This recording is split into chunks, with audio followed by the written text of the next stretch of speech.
You don't know if things will ever be the same. But I will wait for you, and I'll do anything that you want me to. Just let me into your heart. Let me into your heart. Just let me into your heart. Let me into your heart. And you said it, and you said it, and you said it.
Well, hello there, everybody. I hope you're having a wonderful, wonderful Friday night. I know y'all missed PieRat TV last week because I was out of town, and I'm sorry to say that I missed all of your faces too. No, I'm just kidding. Um, so we have an interesting program for tonight. Don't know how long it's going to go. Could be 2 hours, could be 4 hours. We'll see how the conversation goes. But I'm very happy to have all of you here with me tonight. Tonight I'm going to be talking about what I like to call social McCarthyism. I kind of touched base on it last episode, in episode 5, but then we got completely off the rails because that's just what happens when you have a live stream and a live web show. Wow, that's insane. What is going on there?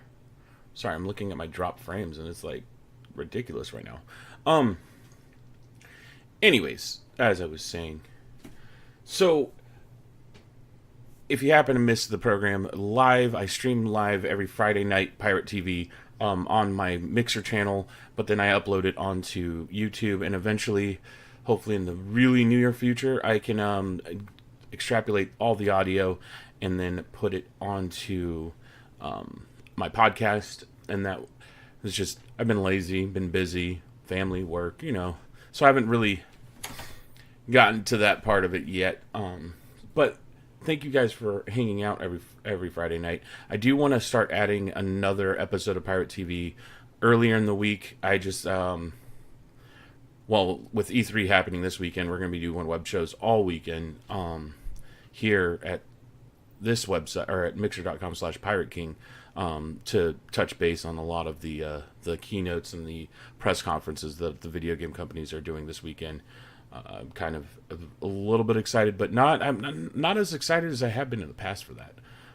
So, on to what I like to call social McCarthyism. If you're unfamiliar with McCarthyism, McCarthy was an asshat. He was a jerk. And he was targeting people during the Cold War to have them basically blacklisted, arrested, brought in front of Congress and interviewed, all sorts of crazy, horrible things. And yes, definitely make sure you like and retweet the stream. That way more people get to see it. So he ran this campaign from his seat of power to basically root out all the dirty commies. As much as I'm not a fan of socialism or communism, like, this is just not good. Like, that's not something you do. People are allowed to think and believe what they want to believe, no matter how I feel about their personal beliefs. It's just their right. That's why we live in this freaking country. That's why we live in the United States. And to go and hunt down people and to force them out of their livelihoods, their jobs, their income, just because of their personal beliefs, is something that I can't agree with. But this is what McCarthy did. He went and he brought in a lot of actors, directors, other people in politics. He brought in as many people as he could to sit in front of Congress. Your booty is mine. Thank you for the host, Mimi. Your booty is mine. To sit in front of Congress and to testify whether they were a communist, whether they knew anybody who was a communist, and if they did know people who were communists, to give them their information so that they can go and hunt down these communists. And it turned into a huge debacle. Thankfully, that ended up costing McCarthy his job, and putting a really dark stain on the history of the United States during the Cold War. What up, Squirtle Swag? How are you doing? So we have this part of our own history, of the American history, of where people in power were targeting individuals based off of their individual beliefs, based off of what their political alignment is, based off of who they associated with. It wasn't just oh, you're not communist, but you hang out with communists, so you're just as bad as them. This is the kind of ideas that he was spewing out and that he was enforcing and trying to do back then. And after it was all over, we kind of, well, I mean, you kind of hope that it would not happen again. That's good to hear, man. That's good to hear. It's good to see you in here. I can't wait to hang out with you. We need to get together and talk about your bachelor party. So, you hope you don't see that kind of targeted attacks on people based off of their beliefs to happen again. I mean, you know the history of it. You know what happened. You know that it was not a good thing. It shouldn't happen again. It shouldn't happen again. That's just, we grow up, we learn, from our mistakes, and we become better people for it. We become a better society for it. There's a lot of things in human history that have been horrible, horrible things that we try not to do again. We try not to, we try not to let people like, the individuals who have cost people, lives and caused wars and we try not to let those kind of people back into power, because we've seen what it does. We've seen what happens. We've seen the atrocities that have happened in the past. We don't want to have those atrocities happen again. The problem is now with social media, with the internet, with the global reach that we have as our generation, the younger generations, and even the older generations, because now they're all on computers too. I mean, there was a time when my grandmother used to come to me and ask me to type up her resume. There was a time when, I could do a lot of stuff on the computer that, even my parents couldn't do. I mean, I still feel like I can do that. But, they're a lot more in tune with technology now than they were 15, 20 years ago. So I probably couldn't get away with what I did back then now, but that's such is life now. So, I mean, we have almost everybody in this world right now, and especially in the United States, have access to the internet. We have access to Facebook, to Twitter, to YouTube. We have access to places where we can play with games from, with people from all across the world. We have access to platforms when we can have live discussions with somebody on the opposite side of the world that, when I was growing up, you would have had to pay a pretty penny to talk to on the phone. We used to have pen pals and send stuff through snail mail, because that was the only way I could talk to somebody in New York, from where I live in Texas. So it's like, now that we have this global reach, we're starting to see more and more people start trying to rule the internet through mob rule. I mean, sometimes it is for the good. Most times it's not. Most times it's not for the good. I mean, you have organizations like Anonymous. Now I could say, Anonymous, and people are like, oh yeah, I know who those assholes are. But 10 years ago, shoot, how long has 4chan been around for? 4chan's been around for a long time now. 10 years ago, only people who played on the internet all the time knew who Anonymous was, knew what 4chan was all about. And honestly, 4chan is a cesspool of everything. Anything and everything is on 4chan. If you don't know what 4chan is a message board, and it has many different categories, and everybody posts anonymously. You don't have to have a screen name. You don't have to have, anything. It's just posted by anonymous. Everything on there is posted by anonymous. And so that's where the group, I say group loosely because it's not a group. There's no organization there. It's just people banding together to do certain things, whether it's something completely illegal, or something to fix a wrong that they see in the world, because that's what happens. I mean, when people band together, they try to do stuff and make things, do stuff that they want to do, and whether it's good or bad, it just happens. And I don't see Anonymous as a completely evil organization, and I don't see them as a completely, saintly organization, even though they're not really an organization, but a group of individuals, because, again, they've done some horrendous stuff, and they've done some okay stuff, bringing light to some of the stuff that goes on in the Church of Scientology, bringing light to some of the misdeeds of the government. It's the one place where people have no fear of retribution based off what they say. And that leads to a lot of crap. I'm pretty sure Anonymous Anonymous led the charge on exposing some pedophiles someplace, and they really do try to crack down on like child porn and stuff on there. Well, at least a group of people there do. So like I said, they're I would say chaotic neutral. It's the best way to explain them, because that's what it is. It's chaotic neutral there.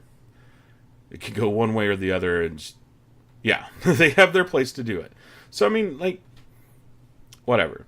There are people now trying to shut down 4chan because of the bad sides of it, but I'm against that too, because why would you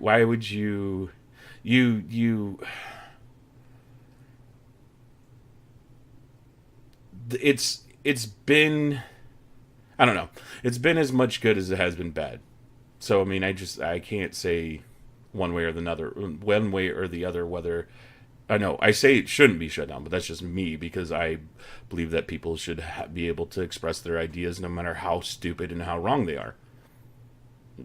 Just part of, my personal beliefs.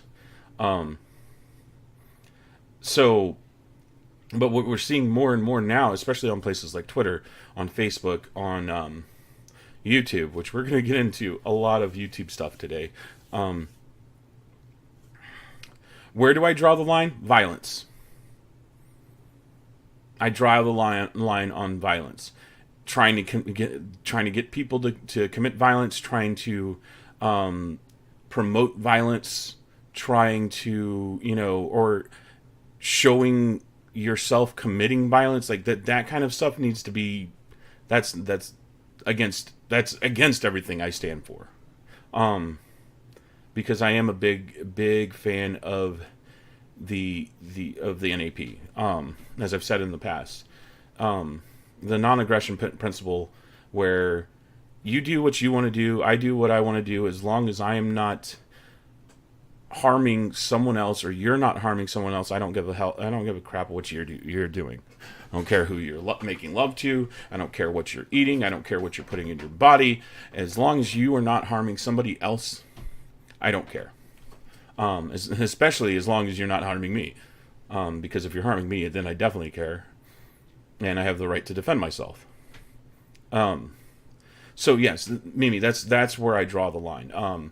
I draw the line at any sort of violence. If you're trying to incite violence, if you're trying to promote violence, if you're trying to express that you are going to commit violence, or that you have committed violence, that's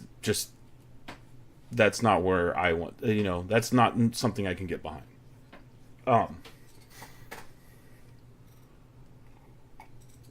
And I'm pretty sure the laws in most country are behind me on that too, where inciting violence and is wrong, and you should be punishable. Now, on these social platforms, we're starting to see people group up together with like-minded individuals to go and attack people based on their personal, based on their beliefs, or who they associate with.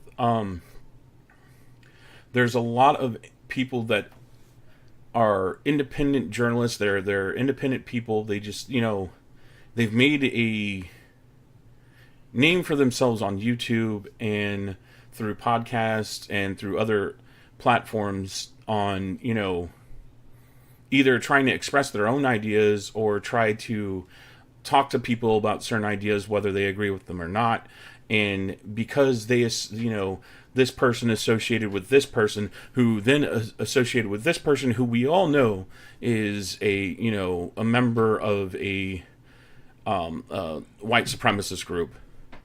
That person that originally started is the original on the chain is just as bad as that person that we know for sure is part of the white supremacist group. And it's like that kind of attack. And so then they start attacking that person, even though they're just talking, just trying to have a conversation with somebody. It'd be like me sitting here, talking to you guys, and then somebody who just happens to know this guy who is in a gang, it comes to talk to me. And now, because of that, now I'm part of that gang. Like, this is the kind of issues that are coming out right now that have been going on for a while now, but it's starting to come more and more to the front because certain groups are trying to prove their supremacy to other people. And this goes for everybody, for both sides of the spectrum, for all sides of the spectrum. Because we are a group of individuals that tend to gravitate towards other people of like minds, we tend to try to find why our point of view, our ideas are better. The problem is when we start demonizing and dehumanizing the other people who don't share those ideas, that we start to lose any real place of superiority. I think that my beliefs are better than others, but that's just because that's just my personal belief. But I don't think that I know everything. I don't know everything. I barely know anything. I also can't account for other people's experiences. I can't account for where other people have came from, and how it is in other cities or even other countries, unless, I'm willing to have discussions with these people, unless I'm willing to sit down and actually get serious about it and talk to other people about, what it's like to grow up in an African nation where it's been war for 30, 40 years. What it's like to grow up in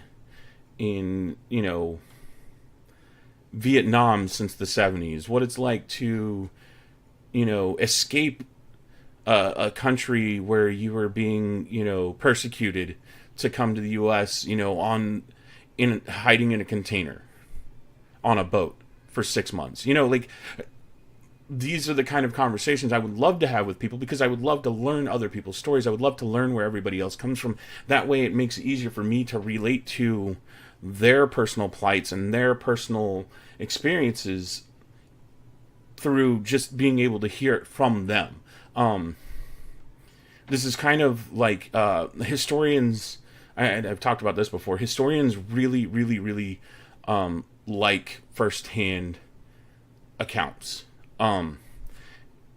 Handwritten journals, interviews, those kind of things, as first-hand accounts. Spoken interviews is more of what I mean. So where you can actually hear their voice and what they're saying. Video recordings of that person talking, and that those first-hand accounts mean a lot more to a historian than even a second-hand account. Somebody who witnessed the action, or somebody who had talked to that person afterwards, who wrote down what happened based on what was told from them from that first-hand source.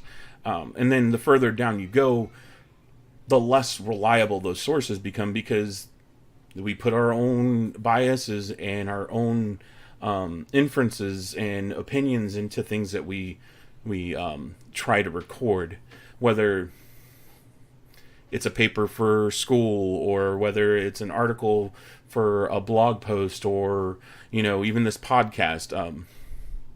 I try to give my own experience, because I think my experience is just as good as anybody else's, even if it's not a complete experience. Even if I haven't done everything, I haven't seen everything, I haven't had to deal with certain aspects of life that other people have. So I try to give y'all my firsthand experience, or my firsthand accounts. I try to give you guys my personal beliefs, and try to give y'all reason why I think the ways I do, and why my opinions are the way that they are. And I'm always open to talk to you guys about, whether y'all disagree with what do I think, and whether y'all, have a different take on what I'm presenting to you guys. And that's why I started doing this. That's why I started doing PieRat TV, because I want to have that discussion. I want to talk to you guys. I want to spend, a couple hours just discussing stuff that I think should be important to all of us. Might not be the most exciting thing on Mixer, but hey, it's something different. It's something different.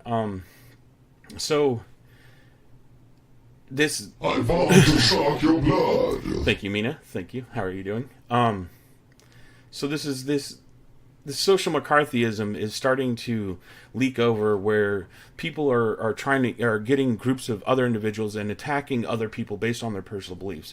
And this is just my theory. It's my belief that there's a social McCarthyism going on right now, especially on Twitter, Facebook, and YouTube, where if you don't agree with that opinion, you have to go and attack them. You have to go and try to demonize them and deplatform them and get all their sponsors to drop them. And that's not the right way to do it. The right way to do it is to rebut their opinions, to have a discussion with them, to bring them on your program, dude. Like, I would love to get people on here and to talk to them, and who have different opinions, because that's what being adult is. That is what it's trying to figure out, how to go the right way to go about it for everybody is about. So this is just my own observation, and I don't think it's right. I don't think it's right at all. I don't think that Joe McCarthy did it right back in, the 50s. I don't think it's right now for, celebrities and for Twitter personalities and, Facebook personalities to go and attack other people just because they don't think the same thing. And this goes for people who are racist. This goes for people who are, authoritarians. This goes for people who I don't agree with them. I don't.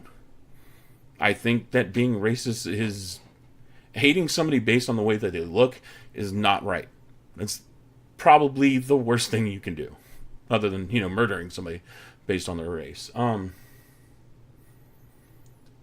Yes. So Colin Kaepernick is interesting to me. And it kind of, it's hard to separate the person from the message a lot of times, especially when that person has celebrity status. Kaepernick was a professional football player. He was making millions of dollars doing something that I would love to be doing every day of my life. I'm just not athletically gifted enough. So trying to extrapolate his message while trying to ignore my own biases of him was kind of difficult for me, because football is a sport I've loved since I was a little child. I grew up in the state of Texas, football freaking running through my veins. So seeing this person try to bring politics into a sport that I really love was kind of hard to do. Was kind of hard for me to accept. But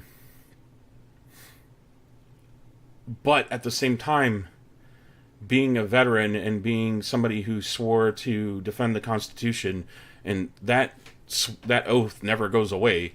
I'm just letting y'all know right now that oath is always there. There's no I'm going to defend the Constitution as long as I'm in the military. No, I promised to defend the Constitution. That's it. Bam. For the rest of my life, I promised to defend the Constitution, whether it's, being attacked by other people or being attacked by the Americans. This is just my personal belief. I don't think all veterans believe this way, but I know a lot who do.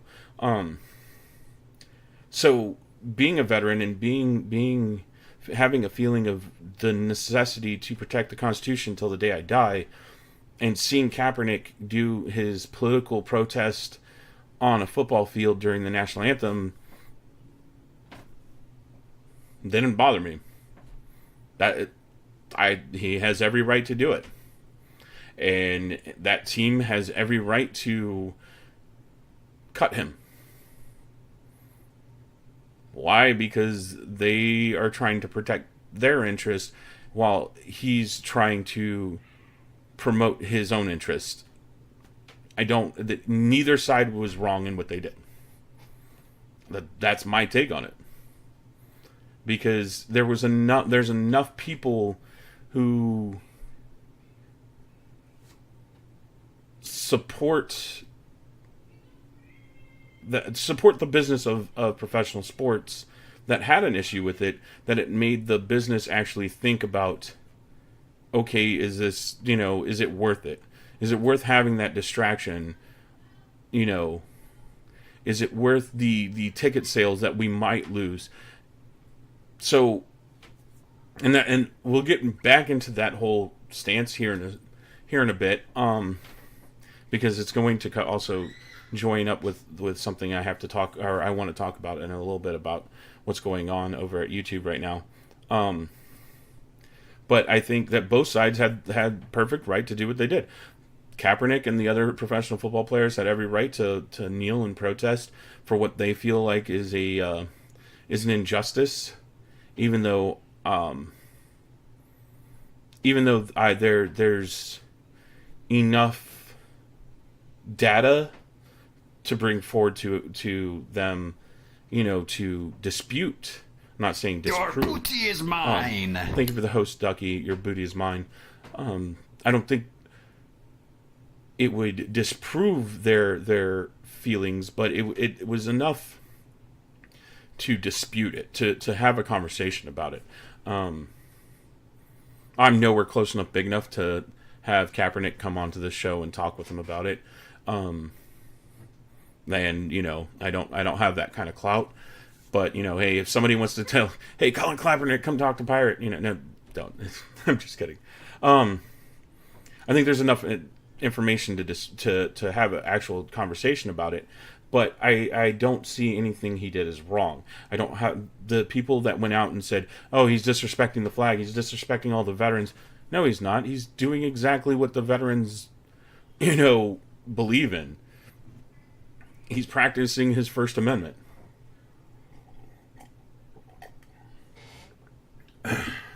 Sorry, my throat was getting a little bit scratchy there. And again, the 49ers and the NFL have every right to say that's not what they want on their team. There's plenty of times where a player will commit a crime and they'll be dropped from the team. Not all teams do it. Not all teams do it right. But there's been plenty of times where teams have dropped a player for something they've done in the public.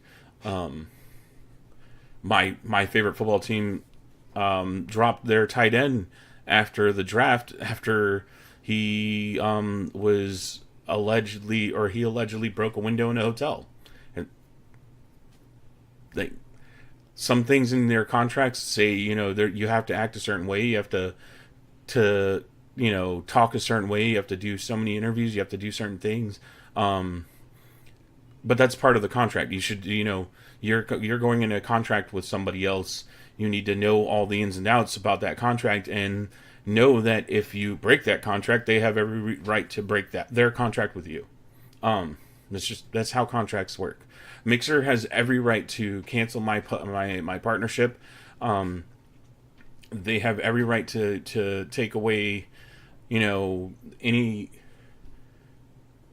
future monies from me if they don't agree with something I say on stream, something I show on stream. They have every right to do it, because in our contract there's certain things in it that I have to do to maintain my partnership. There's certain things that certain ways I have to act to keep our partnership together, and they have every right to cancel it over something like that. If I was to break the rules, if I was to break TOS, if I was to start bad mouthing the platform, they have every right to cancel the my partnership with them. I don't think I've done any of that so far. We've gotten really close. I've towed the line. A lot of it was for comedic reasons. So, yeah. But I really do try to follow the TOS. So, I wear t-shirts every day. I am always covering my chest. They can't ever get mad at me for showing too much skin. I don't show my nipples. Like, that's in the Mixer TOS, that men and women cannot show their nipples on stream. So if I was ever to show my nipples on stream, I could probably be banned and have my partnership taken away. And that's just the way it is, and I'm okay with it. That's why I follow certain rules. That's why I don't go too crazy with my humor. I try not to, at least. Because believe me, there's things that I find funny that are totally against TOS. And totally against what's probably socially acceptable. So, until the day that I do break TOS, and until the day that I lose my partnership, not saying I'm losing my partnership. I'm happy with Mixer. I hope Mixer's happy with me. I'm not too sure, but I hope they are. I will never get a partnership with YouTube because my language is too vulgar and I am too opinionated, but that's okay. I'm using their platform right now because they're the easiest platform to host my videos of this stream of PieRat TV. So I don't know if any of y'all have been paying attention to Twitter. But a little bit of this social McCarthyism, as I like to call it, kind of happened the past week. There's a YouTube personality, a comedian named Steven Crowder, who used to be on Fox News, then they let go of him. Now he's on Blaze TV. He runs a show called Louder with Crowder. He's the dude who does the This Is What I Believe Changed My Mind. That's Steven Crowder. He goes to a lot of college campuses and talks with college students and, debates them, talks with them, discusses issues and social issues. So that's what he does. And then a journalist. I use the term journalist loosely because the person works at Vox, and I don't care for Vox at all. I don't like Vox. I don't like Verge. I don't like the Daily Beast. I don't like a lot of those clickbait websites, BuzzFeed. I don't care for a lot of those websites. I don't care for a lot of the articles they put out. I read them because I want to know what people are saying and what information is being put out there. Even if I agree with it, even if I know it's wrong, even if I know it's misleading, it's just that's how I do my news. I read as much as I can so that way I can formulate my own opinions based on, what other people are saying and try to really find. That's how journalism is today. You have to look at everything, look at all sides of the story from multiple platforms to figure out what really is going on and what really happened. And it sucks that that's the way it is. It sucks that we can't look at pieces of journalism and say, oh, they're just reporting. They're not putting their own view on it. They're not framing it in a certain way. They're not, pushing something that's opinion as factual, or, they're not. This is what you wade through when you look at an article from anybody, from CNN, from MSNBC, from freaking Fox News, from The Blaze, from all of them. You have to try to wade through the bull crap, wade through the framing. Even USA Today, New York Times, Washington Post, all of them. You have to wade through the garbage. You have to sift through it all to try to find what's really actually going on, what actually happened. Everybody has a bias. I don't care what they say. I don't care what journalists say. They all have a bias. We all do. Every single one of us has a bias. And we all put it into whatever we work on, especially if it's pieces of articles or pieces of written word and stuff like this. But the biggest problem is that a lot of them don't tell you, look, this is an opinion. The Vox is most of it is opinion pieces. Most of it's not news. It's opinion pieces based off of current events.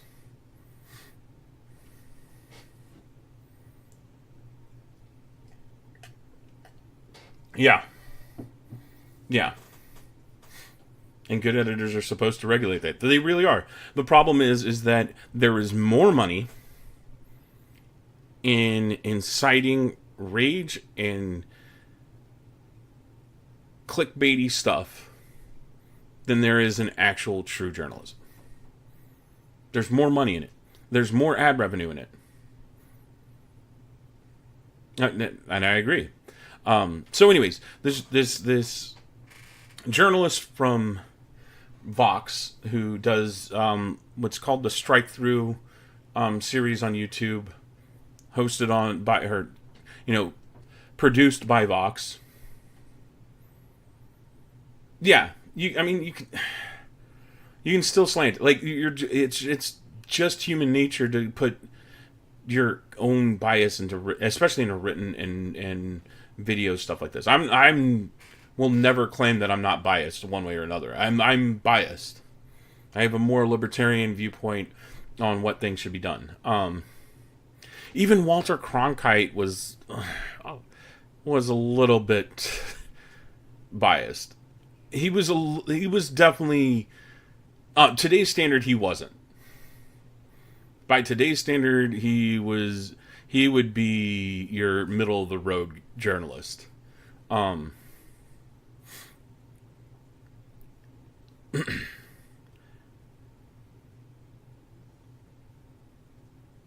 Yeah, it was still there, but you didn't. Yeah, I agree with that, Mimi. I agree that it was still there, but it wasn't. You never had to wonder about it.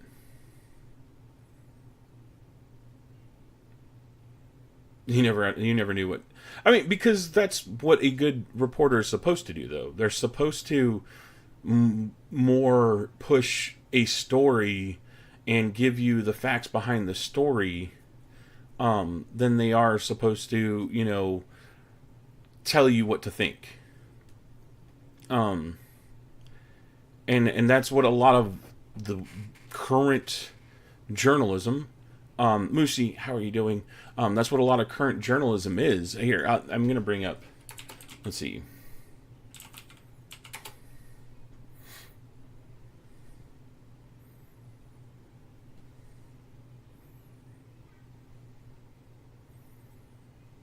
I'm trying to find something.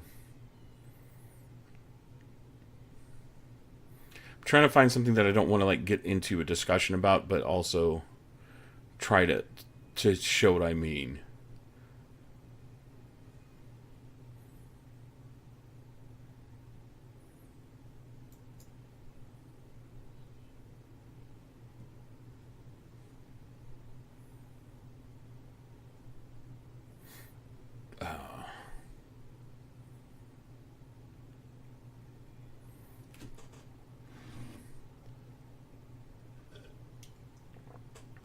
You need to walk 3.5 miles? Oh my goodness. You need to walk 3.5 miles, but you have to wait for your watch to update. See, this is why I don't wear smartwatches. I already have long enough to wait for my computer and my cell phone to freaking update, let alone a watch.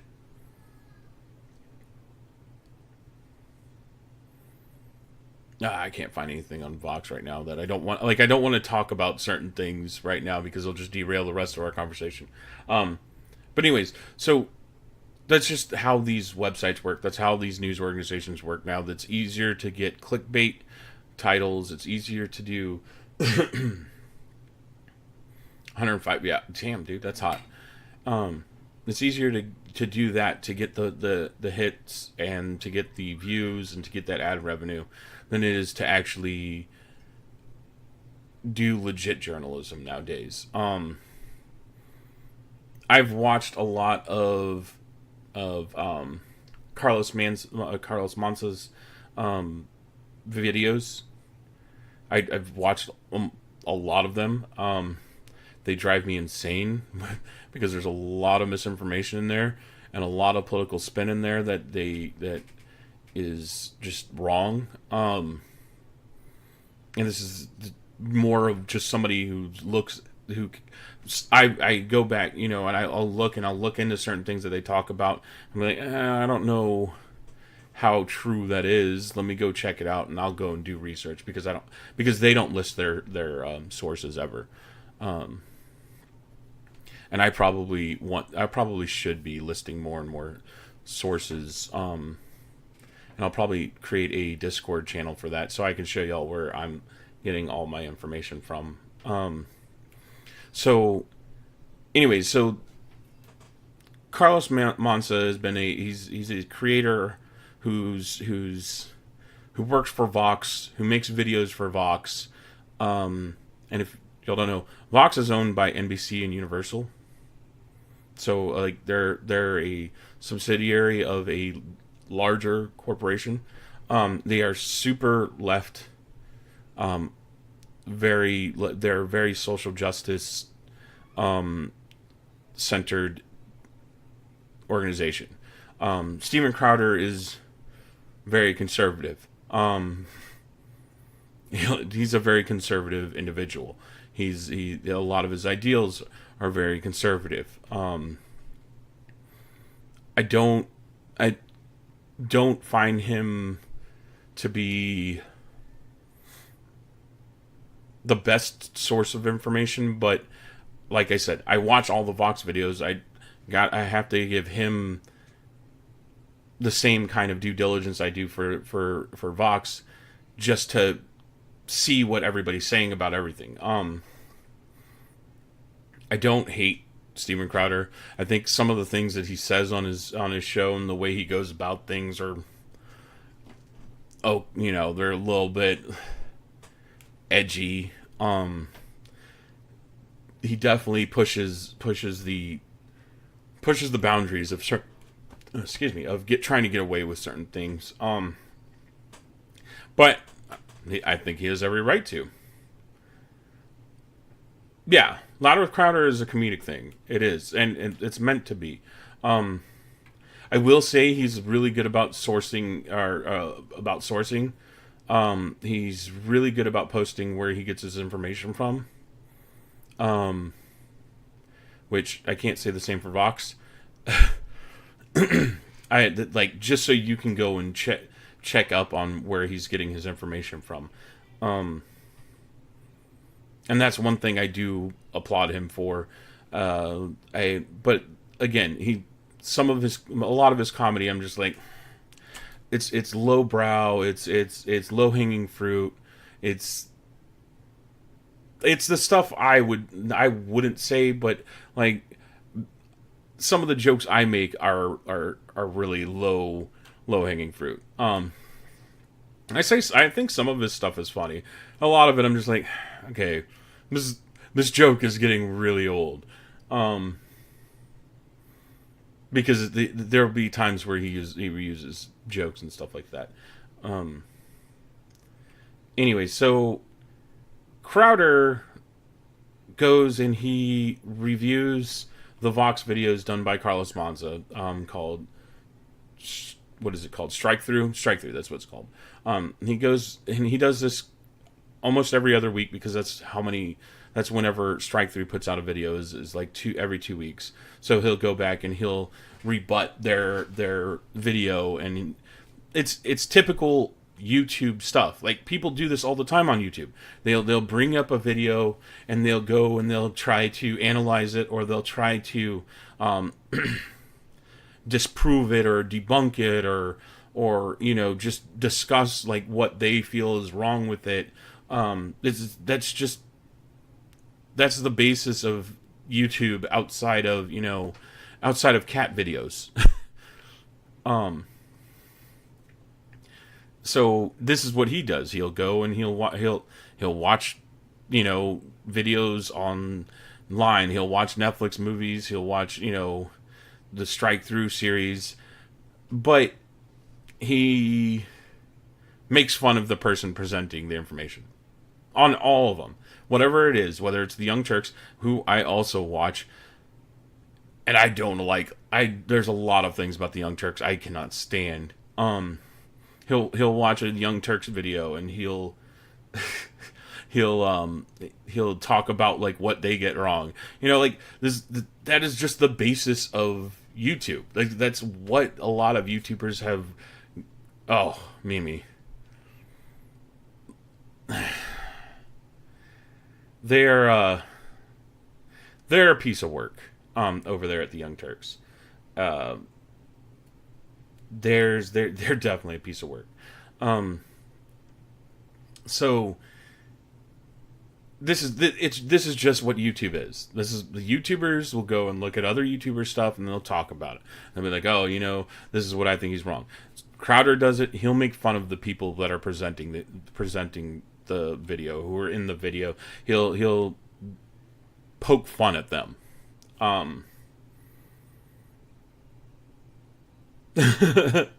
You need a new spreadsheet. And some of the stuff he says, I'm just like, okay, that the joke is a little bit, too on the nose. It's too close to being offensive. And I'll sit there and this is when I'm watching Steven Crowder. Some of the stuff is funny.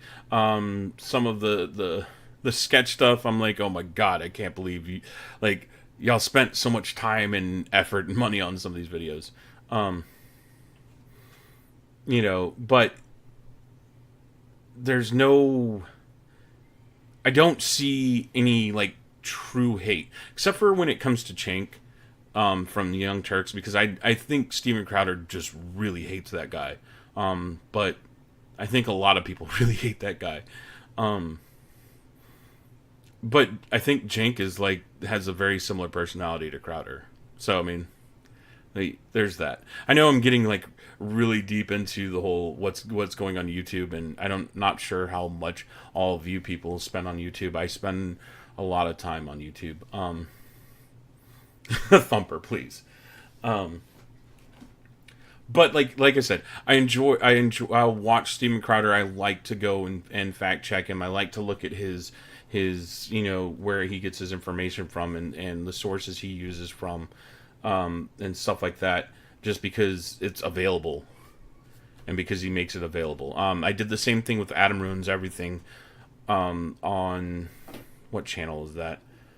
One of the really high number channels. I used to do that with them as well. But some of their stuff that they go for, I'm just like, you're using incomplete data. You're using data put out by certain people that aren't really, extremely trustworthy. But I get it. Vice is hit or miss, Mimi. Recently, Vice is starting to get a little bit better again. When Vice first started, Vice was fantastic. They were a real, on the streets, from the streets kind of reporting. I enjoyed old Vice. Then they started getting into a more agenda-pushing documentaries and interesting framing on the way that they do things. But recently, since HBO is more trying to do they're trying to change things up at Vice. I think it's for the better. But there's been some programs I've watched on Vice, and I'm just like, I can't believe you're really trying to push this as the truth. It's kind of like I watched a video of somebody recently. They tried to say, what was it? They were trying to talk about gun violence in Chicago and what was causing it. And we've talked about the Second Amendment here. They tried to talk about it, and everything they did was just like, made me go, just like, why? You're not proving anything. Oh, I can, this person from Indiana can buy a gun in Indiana and then drive it across state lines. So you're asking for border crossings at every state line? Like, that's not how this country works. It's not how the country works at all. Like, you want a border crossing at every state line? Like, why? So, but yeah, Vice, I'll watch some of their programs. Some of their programs are really good. Especially a lot of their older stuff was really good.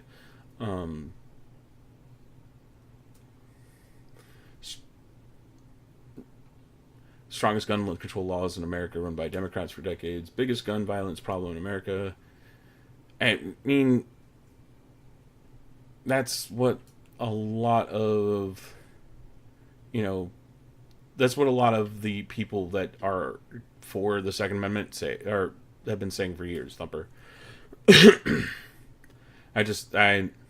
Again, like, just some of the pieces that you see trying to push certain ideas, as somebody who knows a lot about that information, you look dumb.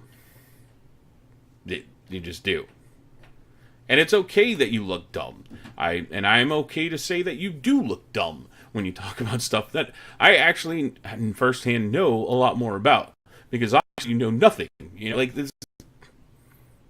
But I'm not going to go and try to say you have no right to express your opinions. I'm just going to say this is why it's wrong. So anyways, Crowder had been calling Carlos, I'm a commie, I know. You're wrong, though. Crowder had been calling Carlos, who is a homosexual. He is of Latin descent. He has a slight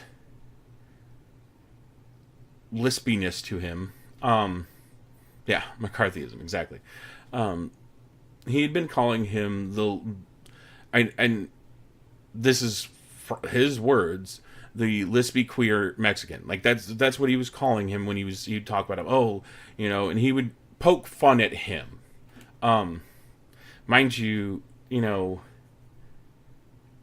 like, I'm not like that kind of comedy, like the name calling. Okay, whatever. Like, it's not as funny as, I think Crowder thinks it is. But, I don't think it's anything to cry about. Like, I get called worse names by my niece and my nephew, and they're freaking 8 and 5. Yeah, he just turned 5. So, like, okay, like, he's calling you names, he's poking fun at you. Yeah, no, it does. He calls you names, he makes fun of you, he's whatever. It's I'm sorry that it hurts your feelings. Again, like, have you seen what kids come in and call people on streams? Like, shoot, I've seen what kids come on and say to female streamers, and some of it is just horrendous. And then they get banned, and then they get sent on their merry way. You know, you either let it roll off your back and let it go. You either let it roll off your back and let it go, or you let it freaking seep in and hurt you and damage you. Because those are your only two options. And if you can't let it go, then I don't feel bad for you. I'm sorry. I don't. I don't feel bad if you have your feelings hurt by somebody calling you a name. I don't. But anyways, so all right, enjoy your walk, Thumper. And I'm okay. Like, I don't know. I've been called names in here while I stream playing games. I've been told I suck and that I should probably turn off my Xbox. You know, it's okay, whatever. I don't really care what you're saying. I'm enjoying myself. You know, somebody could come in here right now and say, God, you're stupid. You have dumb ideas. And I'd be like, okay, whatever. It's like your opinion, man.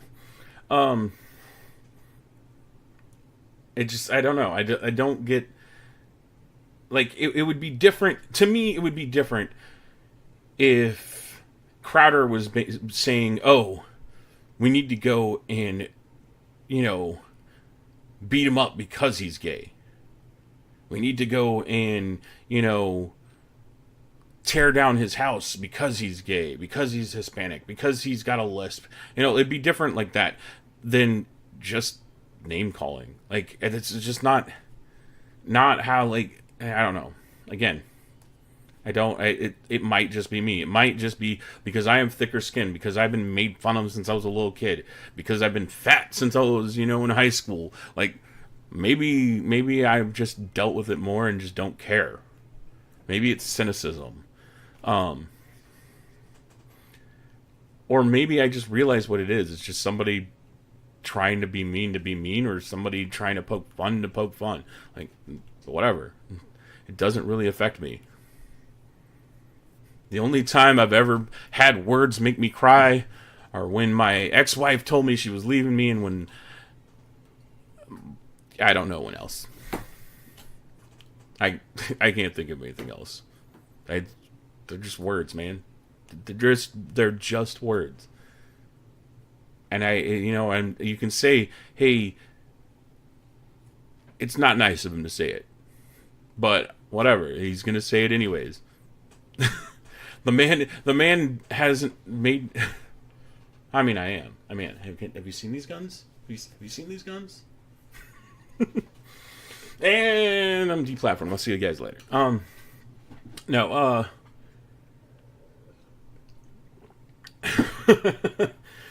I understand it. I understand that sometimes we as people let our emotions get the better of us. I understand that, you know, sometimes words do hurt. They do.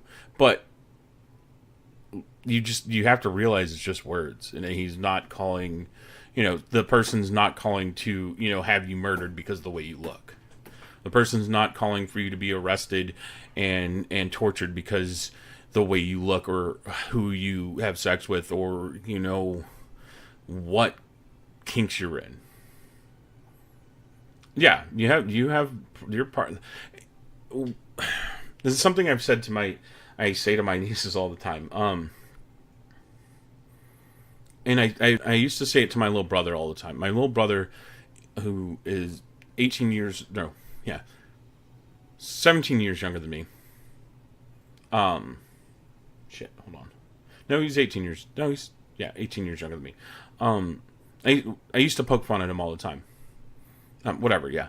I used to poke fun at him all the time. And man, he would just let it get to him. And I would pick on him, and I would punch him in the arm, and I'd give him a dead leg. And mind you, this is something I've done to all my brothers. All of my brothers, we beat up on each other, poke fun at each other, you know, We've given each other dead legs growing up all the time.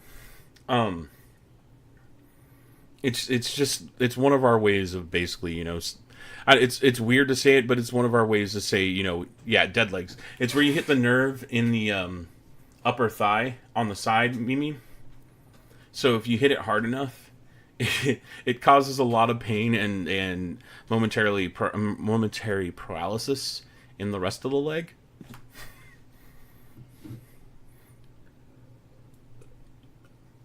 Oh, it's totally a guy thing. Shoot, I think I did it to my freaking 30-year-old brother the other day. It's just what we do to each other.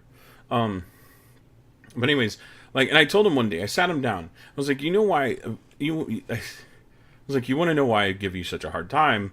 And he was like, yeah, I want to know why. I was like, you grew up with your 3 sisters. The rest of your brothers had been in high school or moved out by the time you were out of diapers.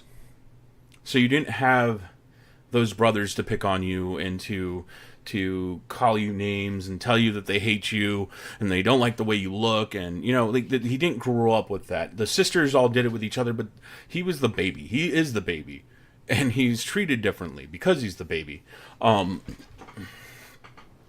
I told him this. I was like, I wouldn't do it as much if you didn't react the way that you did. If you didn't freak out the way you do. This is something I learned how to deal with when I was in junior high and high school. If you don't, the less you pay attention to the bullies out there, the less likely they're going to focus on you. Because people like that, people who are picking on you all the time, they like seeing the reaction. That's what makes them want to do it more. And like I said, this is something I learned back in junior high. I learned from the kids that were bigger than me that made fun of me because I was a small little kid. That either you have two ways to deal with it, and eventually there comes a point where you might get pushed to the point where you feel like violence is the only answer. And there's been times in my life that it has been.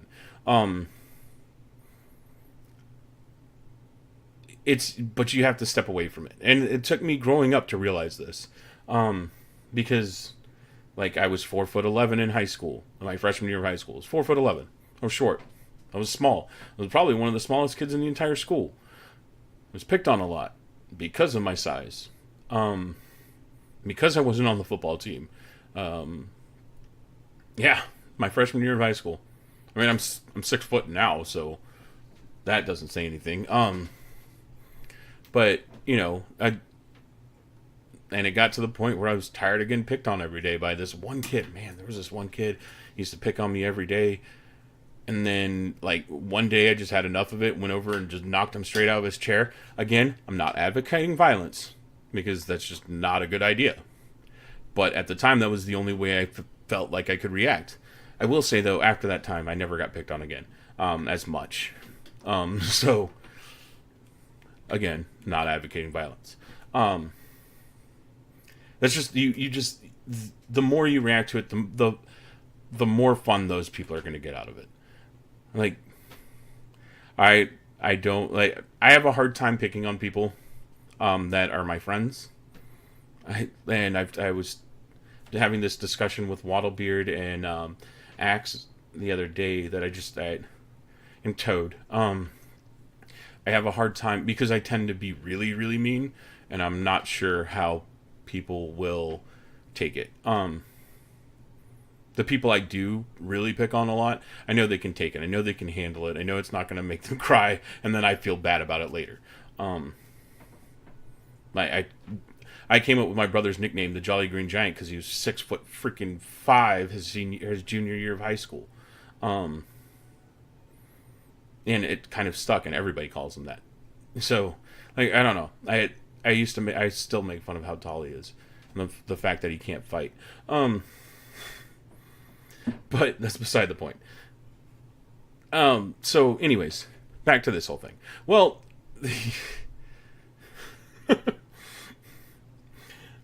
Yeah, so a little bit more life story-ish. I'm sorry. Again, this is my personal experience. This is what I've based my opinions on. You know, this is what has made me me. So while I don't agree with the way other people do things, this is why I don't. Because I've had these experiences. I've lived this life. You know, I've been picked on a lot of my life, and there comes a point you grow up and you're just like, okay, whatever. I don't care what you think. I don't. But on that note, I'm gonna go pee real fast because I just drank almost this entire freaking cup of water while I've been sitting here talking to you. And I'm gonna refill this, and we will be right back, and we'll talk about what's going on YouTube as soon as we come back. So hang out right there, and I will be right back.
To answer your question, Mina, pad thai.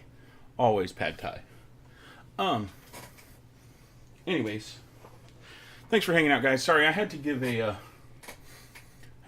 child some Tylenol because he's got a fever. Anyways, back to what we're talking about. Okay, so the other day, I want to say it was last week sometime. Carlos Maza made a tweet about directly to YouTube about the things that Steven Crowder had been calling him. He'd been at first he didn't even address Crowder. He didn't even say, look, I'm not cool with you freaking calling me this. It was just straight to YouTube. I can't believe that YouTube is supporting this kind of talk on their website, blah, blah, blah, blah, whatever. Directly went to YouTube on Twitter. Let me pull this up. And then YouTube got back to him via Twitter. And this is their response. Thanks again for taking the time to share all of this information with us. We take allegations of harassment very seriously. We know this is important and impacts a lot of people. Our team spent the last few days conducting an in-depth review of the videos flagged to us, and while we found language that is clearly hurtful, the videos posted don't violate our policies. We've included more info below to explain this. Dang it, where's the freaking... So many people just responding. Now, a lot of people are bringing up Maz's own tweets. Back to him. Oh, maybe I should have clicked on the actual second YouTube message instead. Because that would have brought it up. All right, here it is. As an open platform, it's crucial for us to allow everyone from creators to journalists to late-night TV hosts to express their opinions within the scope of our policies. Opinions can be deeply offensive, but if they don't violate our policies, they'll remain on our site. Even if video remains on our site, it does not mean we support the viewpoint. There are other aspects of the channel that we're still evaluating. We'll be in touch with you. So, this is what they did. All right. This is YouTube's response, which I'm like, good on them. Good. I'm glad YouTube was basically like, hey, what he said was kind of mean, but he wasn't asking you to, go die in a burning fire. And again, a lot of these responses are bringing up Maza's own tweets past. And he said, I don't know what to say. YouTube has decided not to punish Crowder after he spent 2 years harassing me for being gay and Latino. I don't know what to say. Where else was this? He's got a couple tweets.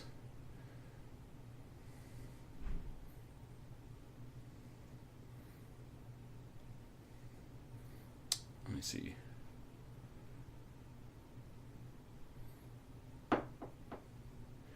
No speech platform that amplifies anti-LGBT hate speech rewards bigots should be invited to march in our pride parades. Either have our backs or get the fuck out of our way. I understand it, okay? I don't have I'm not for attacking gay people. I'm not. I'm really not. Well, I mean, that's what a lot of people say, Mimi, and I have a problem with that. Words aren't inciting violence. Inciting violence is saying, let's go out and punch this dude, or y'all should go out and punch this dude. Y'all should go out and dox, which Crowder has never said. Crowder, I can legit say, has never asked anybody to attack him, to harass him, or to dox him.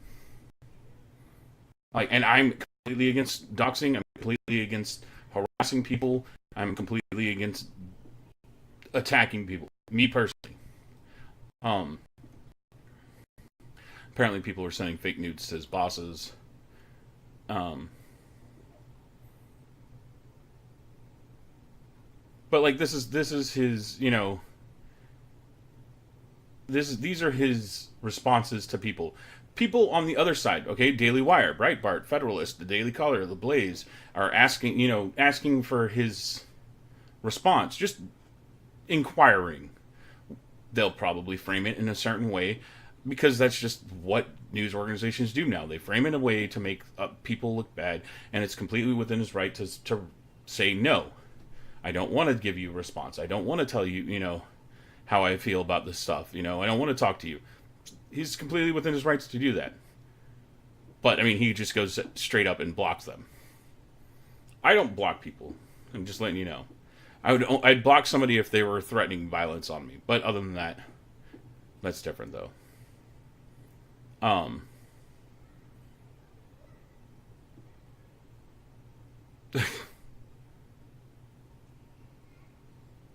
my goodness. People are bringing up his own tweets, and he's just saying, I don't see anything wrong with them. Oh my goodness, y'all are bringing up old tweets, which, again, I'm not a fan of that either, because people can change their tunes. Although a tweet about throwing milkshakes at people was like from a couple weeks ago, that's completely legitimate, and you have to be able to deal with it. So he continued to attack YouTube. And he just continued to attack YouTube over supporting Steven Crowder, being there and letting Crowder have a voice, blah blah blah blah. Again, YouTube chose the right way by saying that's just how he does. He doesn't freaking break our TOS, so we're not going to ban his channel. Well, then a couple days ago, that's not the word I was looking for.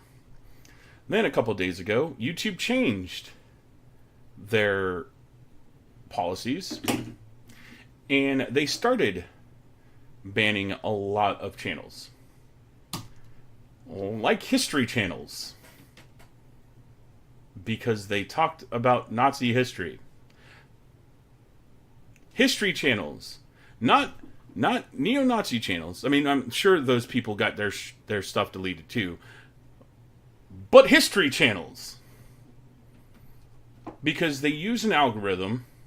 Because they don't go and manually look at anything. They use an algorithm, and they use their computer programs, and the computer program goes and sees this video of Hitler giving a speech that somebody's commenting on and saying, okay, this is what happened. This is what he was talking about. This is what he said. This is the kind of stuff he was saying and how he got millions of people to follow him.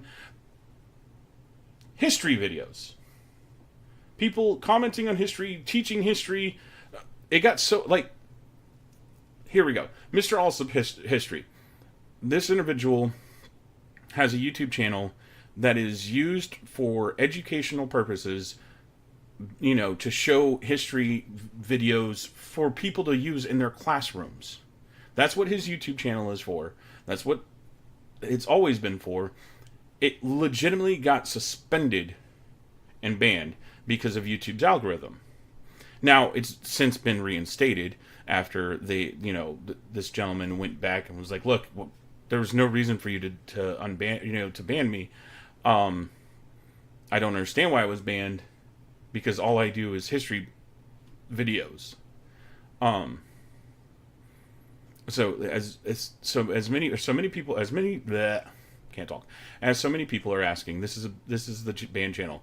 It featured around 120 historical clips I collated for teachers and students covering various aspects of world history over the past 1,000 years. The Nazi material made up around 10% of the videos. And then here's from the same day. Update: the channel has been restored if you're a teacher or student preparing for GCSE exam on Tuesday. All the videos, all the clips, and Twitter timeline are now fully accessible again, blah, blah, blah. So YouTube went back and manually reinstated this individual. But this is the problem. Mazza was attacking YouTube and was talking about how they don't support LGBT. They're a front for a bunch of white supremacists, and then started attacking and telling advertisers that they should pull out from advertising on YouTube until they change their ways, because they support this. They support this. They support this. It's not that YouTube supports this. I don't support neo-Nazism. I don't support anti-LGBT information. I don't. But if I was to have somebody who was anti-LGBT in my comment section, and I wanted to have a discussion with that person, if I wanted to talk to somebody in chat about, you know, why they feel the way that they do about certain issues, would you attack me for having that person and having a discussion with them and trying to talk with them about it? No, because I'm there trying to talk to them. I'm trying to have that conversation. YouTube, it's not the same thing for YouTube, because YouTube is a platform where people put their own content up and they just host that content. But like I've said a million times before, I have no problem with people having the right to say what they believe in, whether I think it's ridiculous, stupid, or completely wrong. But I have every right to say, you're stupid, you're wrong, and these are the reasons why. But instead, people like Mazza, because there's plenty of them, there was plenty of other websites and newspapers that were talking about this, and discussing, you know, oh, why are they doing this? Why are they doing this? You know, they should go against it. There's plenty of other people that were highlighting this. The problem is now you have a Streisand effect. Mind you, Crowder makes very little money off of YouTube. He makes very little ad revenue. So attacking advertisers for Crowder, who doesn't make any money off of advertisements on YouTube, because YouTube's been demonetizing everybody and their mom for saying words like fuck and damn and ass and cunt, like I say consistently on my streams, and I'm okay with, but that's why I have an 18 plus, you know, marker on my streams, because I do say these words. I do use those words. I'm warning everybody coming into my channel that that's my content. That's my words. That's what I'm saying. Be prepared. But YouTube will just demonetize you for saying fuck once. YouTube will demonetize you for saying, you know, Alex Jones. Just saying Alex Jones. For saying the word Nazi, you'll get demonetized. So, I mean, this was already happening. And now, after this whole mess with Vox and with Mazza and BuzzFeed pushing this, oh, you know, you need to get rid of these people, or we're going to go after the people who give you money. I have a huge issue with that, because then you start having history channels. You start having journalists. This person worked for Getty, now this, HuffPost, AP, Vice, MSNBC, ABC, CBS, BBC, CBC, Reuters, Late Show with Colbert, had her videos taken off. You're not going to just these kind of ideals of trying to get rid of one person because of their ideals is going to affect everybody. And a lot of people don't understand this. They see, oh, no, they're just attacking these people because their views are wrong. No, because when you start attacking this person for their views, then you have these people who support those views saying they're saying the exact same thing on the other side, but because they're saying it about me, yeah, because they're saying it about me, y'all are letting it slide, and then they start bringing up court cases against them and say, look, this is illegal. You cannot just attack me because of what I said, because they're saying the exact same thing. People like Colbert calling, you know, Trump a, let's see, what did he call him? He called him a cocksock or something like that. Susan B, or Sarah B, or the comedian or whatever channel it is, called Ivanka Trump a feckless cunt. You know, these are the same thing that, you know, basically you're getting after Crowder for. They're personally attacking people. They're making fun of them. They're calling them names. But because they see your ideology, because they're on the same side as you, you're okay with it. Because they're attacking people that you don't agree with, you're okay with it. But the problem is, YouTube can't be. They can't be okay with one side or the other. They just can't. If you start to put down laws, you start to put down rules, everybody has to be put down to the same exact rules. That's one of the reasons that brought me to Mixer. Honestly, that's one of the reasons I continue to stay on Mixer, because I know that the rules will be enforced for me as they would be for any other creator on this website. The rules would be the same whether it's me or a female, whether it's me or one of the hundreds of gay streamers here on Mixer. You know, the rules are usually consistent across the board.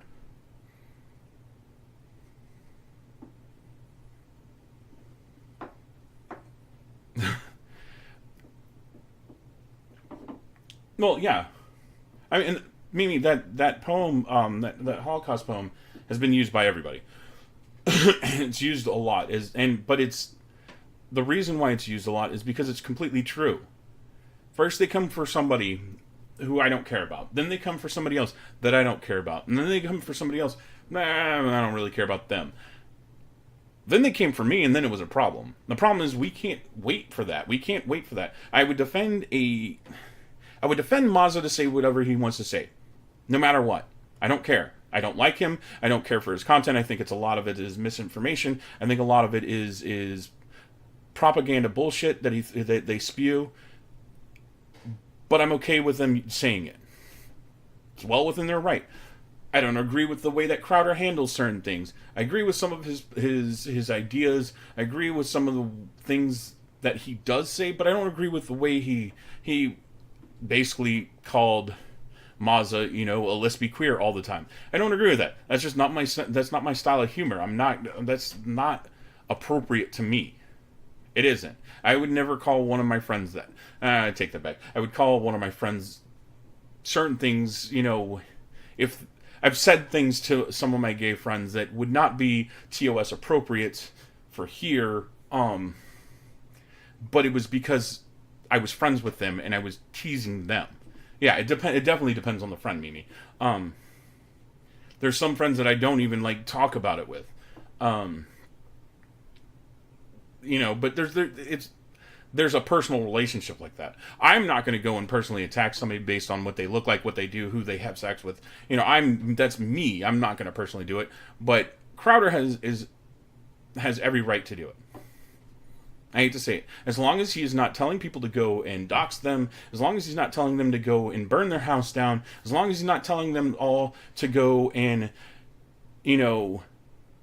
knock on his door late at night when his family's not, alone at home. I want you to see this because he's part of this crowd. I don't agree with his opinion on Tucker Carlson. I don't think Tucker Carlson's a white supremacist. I don't agree with a lot of what Tucker Carlson says, but I don't think he's a white supremacist. I think that term is thrown around way too often. I think the term Nazi is used way too often. I think the term fascist is used way too often, and I try really hard not to say it unless I know 100% that they are. I'm talking about Nazi Germany and the history of World War II, or I'm talking about fascist regimes. What's up, Panic at the Pilot? Those are the only terms I will personally use those. I don't care for this. I don't care for... This is in his bio. He calls himself a Marxist pig. This... That's not something I would do. But he has every right to say it. I don't have any right to tell him that that he has no right to say it. I don't have any right to say that Steven Crowder has no right to poke fun at this guy for the way he looks. Or the way he talks. What's going on, Tactile Satire? How are you doing? That's my personal belief, though. Again, it's my personal belief, and I think YouTube kind of handled it okay, but then they started using their algorithms, and it attacked everybody. Ford Fisher, another journalist, had his account. He lost his partnership with YouTube. Lost all chance of making money with YouTube. Because he does exposés on activism and on violence and stuff like that. Extremism. He does That's the kind of journalism Ford Fisher does. But he lost his ability to be on the YouTube part. Yeah, he does exposés.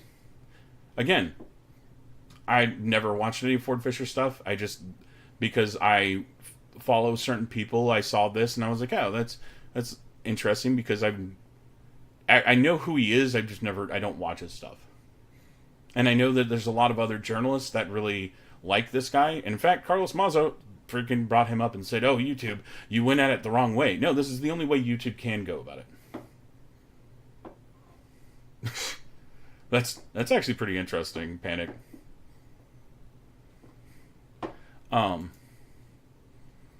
But people are losing their partnership. They're losing their monetization. They're losing everything that made the reason why they're on YouTube and they use YouTube worthless. It's been going on for a while, but now after this whole mess with Carlos Maza, it's gotten even worse, because it gave YouTube the excuse to generate money off of people's creations, off of people's product. Yeah, see, that's a little bit weird, their tactile satire, because my nieces are way underage. And you'll have to take a 5-minute timeout until you can learn that what's respectable, bud.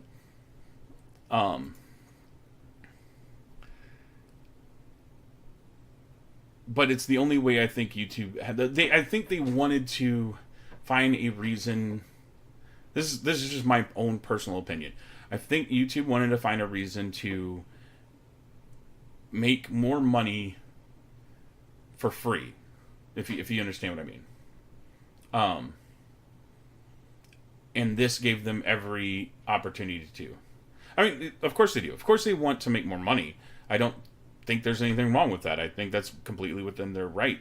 I think that they do things inappropriately, like, making it harder for people who have made a living off of YouTube videos and off of entertaining others, where they, they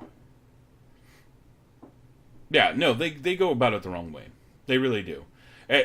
My biggest problem with, so this is the second adpocalypse, so that's what they're calling it.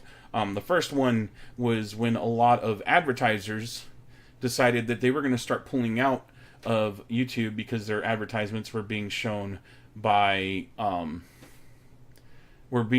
videos that they didn't agree with. This is my problem. My problem with that is YouTube is the only place for these advertisers. YouTube is the only place for these advertisers. YouTube had all the balls in their court. They did. And then they gave it away to the advertisers. They could have easily turned around and said, look, advertisers, find somewhere else to advertise then. Because you're not going to find anywhere else that gets the same amount of reach, that gets the same amount of views, and gets the same amount of clicks as YouTube does. You're not. You're not going to find anywhere else. Current TV, cable, and that's slowly dying. People are turning to streaming. People are turning to streaming services like Netflix, Hulu, and the likes. That's why all of these networks, NBC, CBS, Fox, HBO, they're all turning to having their own streaming service, because they realize that cable television, that dish networks, that DirecTV are slowly dying, because our generation right here, have found it's easier to watch it on a streaming device when we want to watch it than it is to try and watch it at when it comes on. It's easier to watch it on a streaming device whenever we want to watch it than it is to make sure that you have the DVR programmed. Like, so they're all starting to do this. They're starting to move over. But YouTube still has the largest... They have the highest amount of traffic. They do. And they probably will for a long time, because they have the largest amount of content creators who are doing this because they enjoy it. They make videos. They make... Get out of here, ducks. Vimeos? I haven't seen a Vimeo in years, bro. I know. There's your one joke. There's no other real competition to YouTube. Now, I can't say the same for Twitch anymore. Twitch now has Mixer here as competition. Mind you, I understand Twitch is still the larger platform. YouTube streaming services are another competition to Twitch. Facebook gaming is another competition to Twitch. Periscope is even competition to Twitch.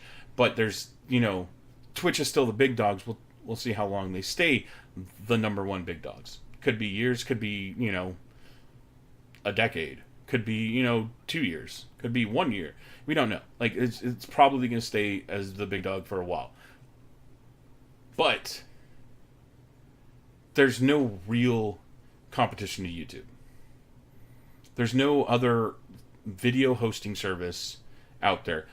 BitChute, I've been looking at them. They did. I'm pretty sure they did, and it failed miserably. Yeah. YouTube's problem, or YouTube's advantage is that they've been doing it for so long. They have a couple steps ahead of anybody else that's going to come up against them. To be able to get the same resources that YouTube has being funded by Google, to get the same server space that YouTube has, again, funded by Google, who owns the majority of the servers in the entire world. To get that kind of advantage to go up against YouTube is going to be very difficult for anybody that wants to start a video hosting service. You're telling me. I mean, Disney's been buying up everybody too. So,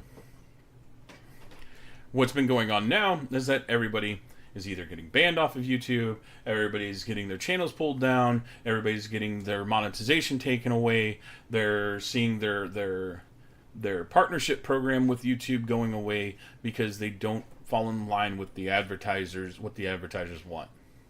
And that's my problem. My problem with YouTube is that they could have held the advertisers hostage instead of the creators hostage. They're holding their product hostage instead of their income, their customers. Because, let's be honest, YouTube's real customers are advertisers. That's their real customers. You and I who watch YouTube videos all day, we're part of the product. Same goes for most websites. We're not customers, we're part of the product. And I'm okay with that. I'm okay with that. I'm okay that, but the problem is now I've started using ad blocker on YouTube again. I used to not, because after being in streaming for so long, yeah, there was this was on this no this is with the same topic, because it started with social McCarthyism and how it's affecting our lives today. And this is the biggest thing that's going on right now, and why I wanted to bring it back up. So what was I saying? Now you made me lose my train of thought there, Waddlebeard. Yeah, so we're part of the product. We're the product that's being sold to advertisers for for all websites. And I've started using ad blocker on YouTube again, because I took it off. I did for a long time. I took off ad blocker off YouTube because I've been streaming here on Mixer for a long time, and I realized, look, I don't want to be taking money away from fellow content creators. I don't want to be taking that extra ad revenue, because that's what happens when ad blocker's on. When people use ad blocker on Mixer, they don't earn sparks. Why? Because eventually ads will be part of Mixer, and they'll be on the streams, and that's where a lot of the what? Wait, what? I mean, Waddlebeard, that's always it's been in play for a long time. It's supposed to have been in play since they brought out. Now then, I will have to talk to them about it. Which one do you use? If you want to DM me, which ad blocking program you use? Yeah, I have to talk to him about that because from what I was told was ad blockers. If you used an ad blocker that was active on Mixer, you weren't supposed to be making sparks, and it's kind of their way to prep for when advertisements do come to Mixer that people are actually watching the advertisements that are being paid to Mixer to be played on our streams. Now, if you're a subscriber, what it probably is because you're a subscriber, Ducks. Right, especially right now. If you're a subscriber or if you're a pro member, you wouldn't see ads anyways. Well then, I'll have to talk with them about that. Yeah, so if you're a subscriber or you're a pro member, you don't see ads. You won't see ads. That's just part of the reason why they are selling the pro. Why we have subscribers. It's one of the benefits of being Mixer Pro. It's one of the benefits of being a subscriber. So anyways, because I'm a streamer, because I'm a content creator, because I've realized that part of the money that I make is based off of views, I know that's how YouTube works as well. Their money is based off of views, how many ads those viewers watched, and whether they watched them all the way through or not. I did take ad blocker off of YouTube. That's interesting. See, that might be another reason. It might be because it's a Brave browser and it's not Chrome or Firefox or Edge.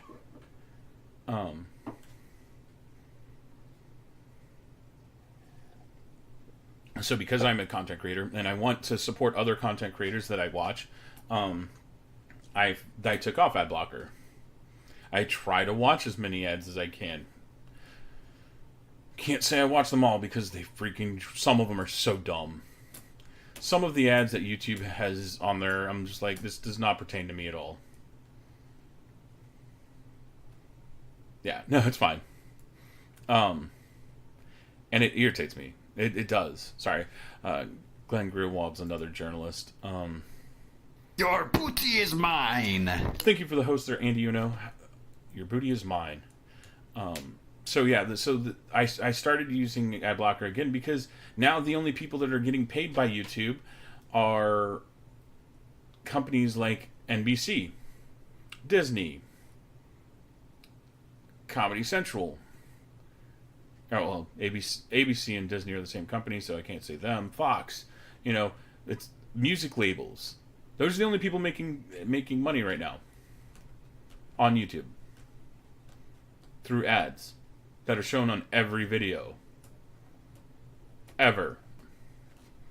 And in fact, I know that a lot of people are starting to cancel their YouTube Premium because of this whole thing. Because you're screwing the product. You're literally screwing the product by doing this.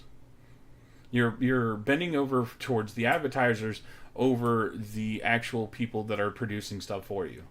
And eventually there will be somebody who will step up their game and have a video hosting site that will actually compete with YouTube. And they will have a service where people are just going to flood to. They're going to.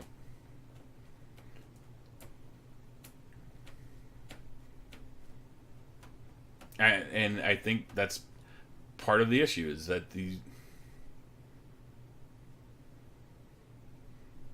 Oh no, Ducks. That's exactly what I was talking about.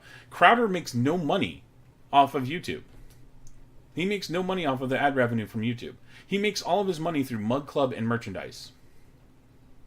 And Mug Club is his subscription service that he has. I've been talking about Crowder. I enjoy some of his content. I enjoy that he does source a lot of his information and that he provides his sources. Some of his humor is just a little bit meh for me, but well, he works with Blaze now, Blaze TV. He works with them in Daily Wire. Those three companies kind of all merged together. But he doesn't work for Daily Wire. He works with them.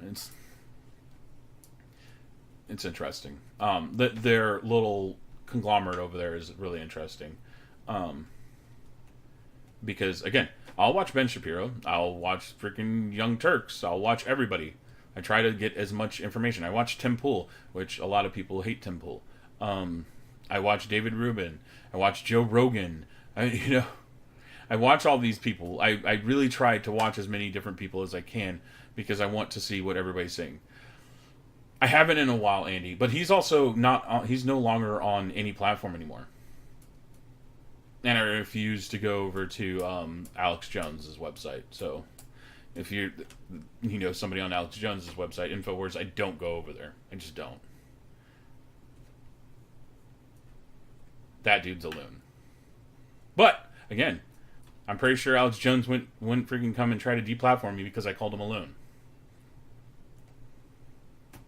I always found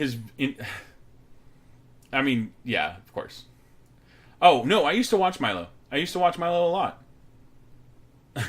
What was funny was when people were attacking him for being... What is it? I saw somebody say he was a homophobe. I'm like, he's gay. No, he's a racist. He's married to a black man. Like... What? Oh, yeah, maybe. Like, I understand you can be both, but it's just like... No, I know. I know it doesn't automatically not make him racist, but I'm just saying, like, they would call him that with no evidence behind it. So, I mean, the most evidence I have, to retort their lack of evidence is, he is gay, and he dates black dudes. So, I mean, like, if you need more than that, I'm sure you could actually watch his watch his shows. Yeah, he's an asshole. He is. Crowder is an asshole sometimes. Like, all these people are assholes. Freaking Colbert, who's in the back of this picture right here, is an asshole. He really is. I think that they're all assholes. It's okay. I can still watch their information and be like, yeah, he's an asshole, but, maybe they're actually trying to say something. Now I just gotta sift through all the garbage to find out what they're actually trying to say. Samantha Bee, that's her freaking name. It just came to me. Yeah, her I don't find funny. I don't. I don't think her humor is funny at all. Trevor Noah, some of the stuff he says is funny. A lot of it isn't. No, I take that back. Trevor Noah's not bad when you watch his show, but when he was on E3 last year, I wanted to punch him in his mouth. Figuratively. Because it was just like, these jokes aren't even funny. Like, the Battlefield jokes were not even funny. The whole EA interview last year was not even funny. So, I mean, this irritates me the most. Mind you, I think YouTube has started reinstating a lot of these channels, the history-based channels, because the people have actually, gone to try to fight it and be like, look, we're not promoting anything, we're just talking about history. But like I said before, you say the word Nazi in a YouTube video, you're going to get demonetized. You say white supremacist in a YouTube video, they're going to hide you lower down on the recommendations. Me personally, I'm not anywhere on the recommendations because my channel is super small on YouTube, and all I do is post the PieRat TV on there.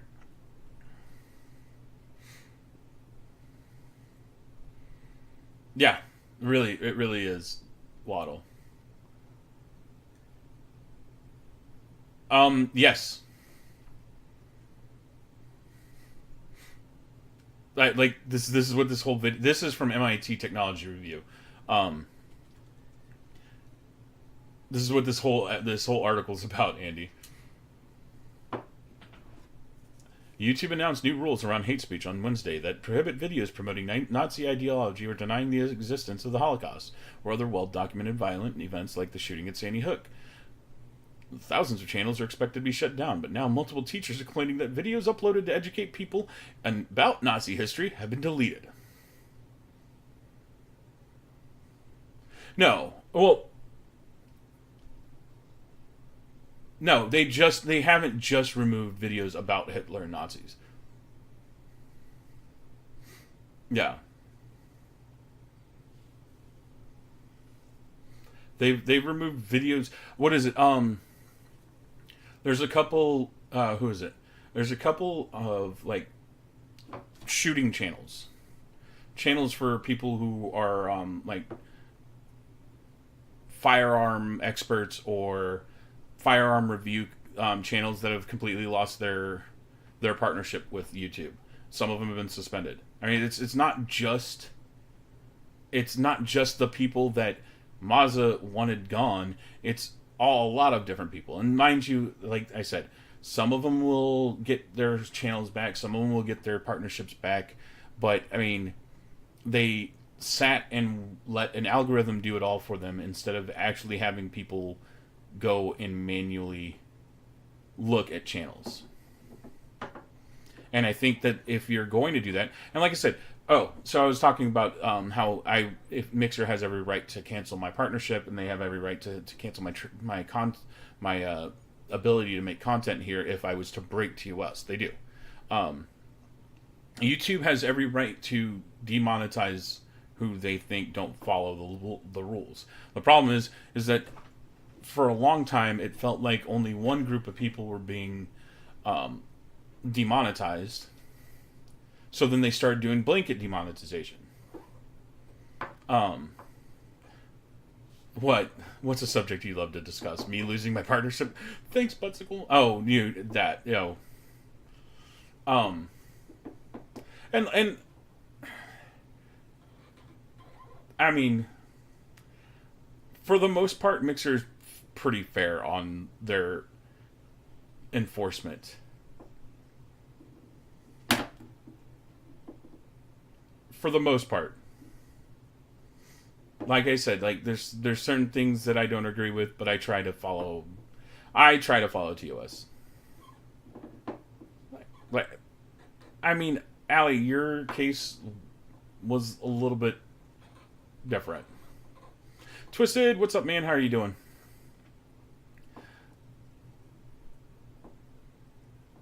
And I told you my opinions on that in private. And I'm not going to bring that up on stream.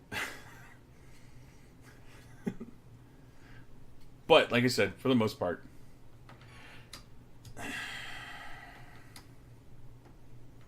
because I just can't. There's certain opinions I can't. Because I don't want to lose my damn channel. That's why.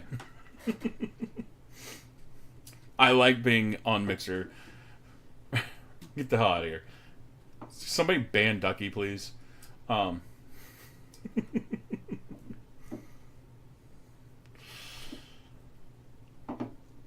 There's just certain things that I will censor myself on certain things. And like I said before, I think out of all the other people, all the other platforms out there, Mixer does the best job. It's not perfect. It will never be perfect. Humans are not perfect, and sometimes I think that certain rules are a little bit more aggressive than others, and I think that that's wrong. But again, I mean, get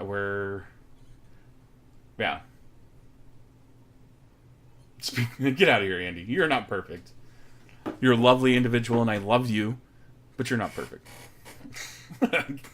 All right, now, Waddlebeard, I know you don't think that. That again, like there's not many people that have lost their partnership on Mixer.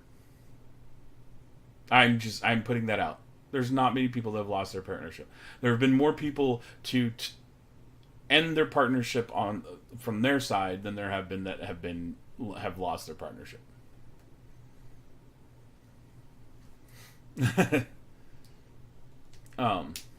Yes, you are. You're a lovely person, Andy. You're a lovely person. And like I said, if it ever got to the point where, I was gonna say, if it ever got to the point that I, felt like if it ever got to the point where I felt like a lot of creators on YouTube are feeling right now here,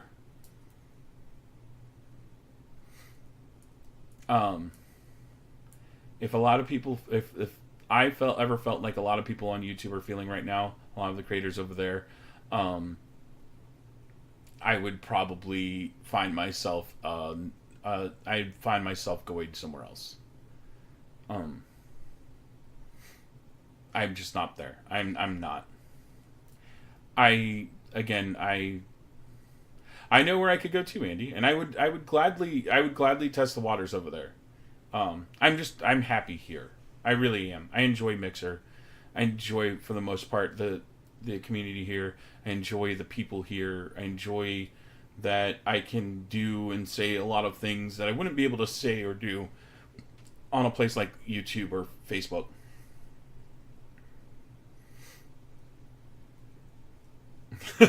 There we go, ducks.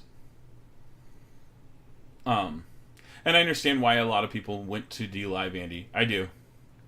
It's an interesting ideal, and like I already have my name over there. It's not that I'm not making the move over to DLive. I might right now, after the latest security update on the Intel processors, it's made it to where streaming on one PC is getting hard. So either I'm gonna have to update or buy a new PC or a second PC. So trying to stream to two different platforms would be even more. So would be even more of a problem.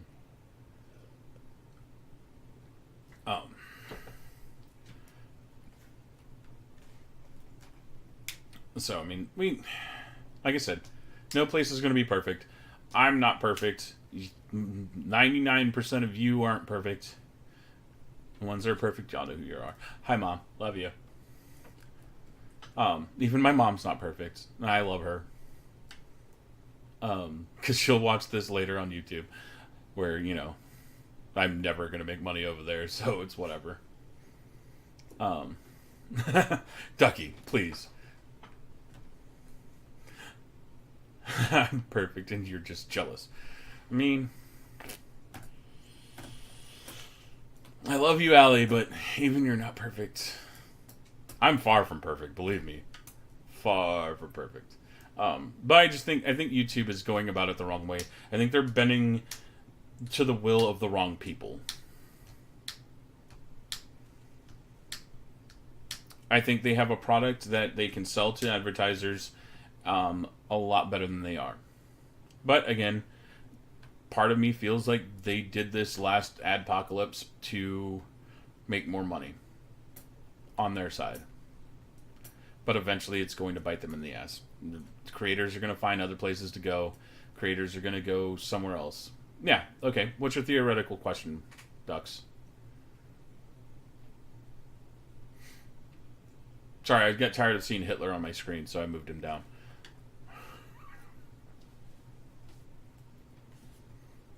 Oh, Whisper, you're so sweet.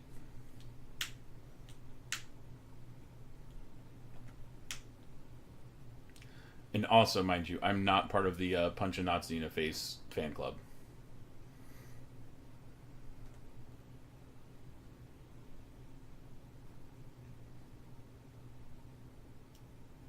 The opposite.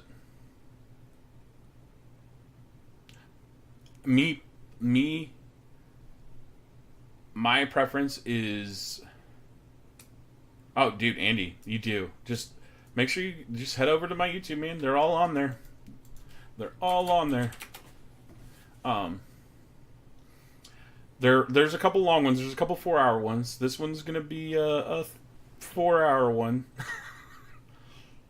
No, I understand. Me personally, I would rather one that is not strictly enforced. I think I want it. My perfect idea, my perfect place for an exchange of ideas is where nobody feels like they can't express what their opinions are. And where nobody feels like they should be afraid of rebutting another's opinion and of trying to discuss another person's opinion, because that's just wrong. That is taking away the basis of what makes us progress as humankind. Not being able to have a civil conversation. Well, thank you, Whisper. That's why I enjoy doing this. That's why I really look forward to PieRat TV every week, because I like having conversations with you guys. I would prefer no global TOS, other than there's few caveats to that. When it comes to threatening violence on others, threatening violence upon yourself, and yeah, that's it. I believe that those should be the only, again, my personal belief is that those should be the only two rules. Oh, and copyright. But to just a certain extent. I think that fair use should be able to be used more often. Oh, there's another thing about YouTube I cannot stand. Yeah, and, well, okay. And the exploitation of children. I forgot about that one, Mimi.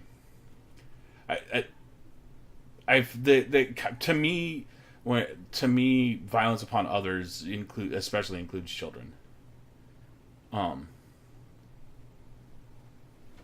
why I'm a big fan of the non-aggression principle, because children are automatically included. Children, people with disabilities, people who are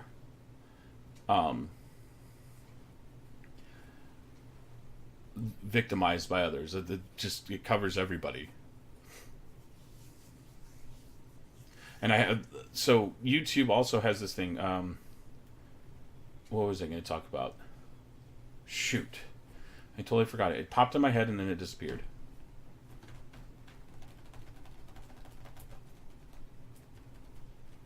I can't remember what it was. It'll come to me sooner or later. Yeah, okay, that's what it was. Now, I was going through, I just sat there and read back my script in my head, because there's no script, it's just all stuff I've said. YouTube has a huge issue with the way that they handle copyrights. They do. Their system for handling copyrights is completely ridiculous. It's ridiculous.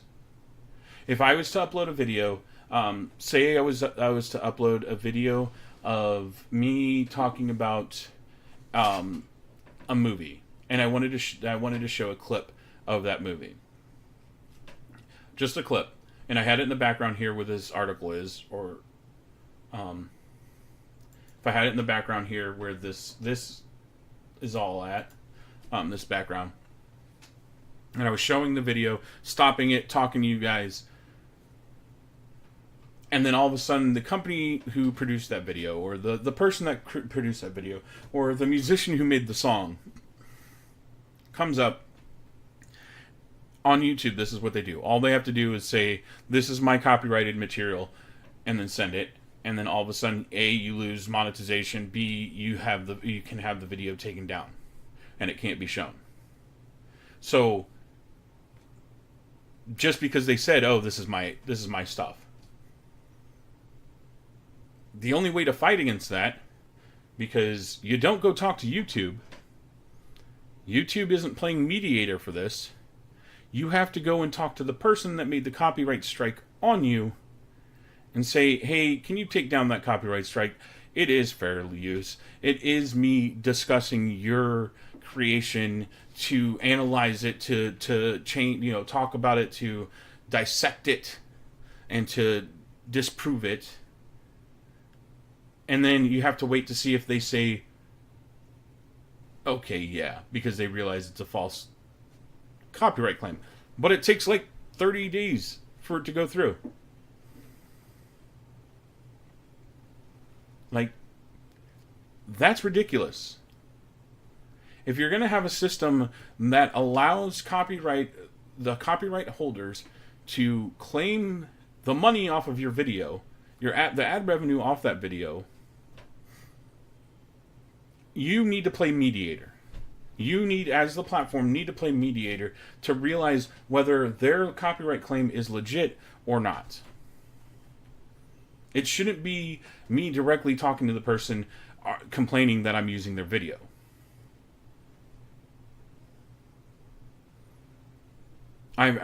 Me personally, I've tried really hard to not use other people's creative work without their permission for the most part.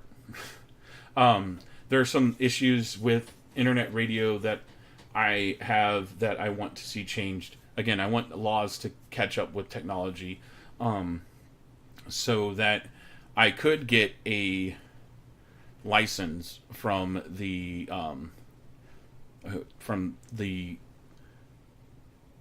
same people that radio stations get their license from, and be able to play copyright music on my stream without worrying about my VODs being taken down or my YouTube channel being, struck because a highlight has music in the background.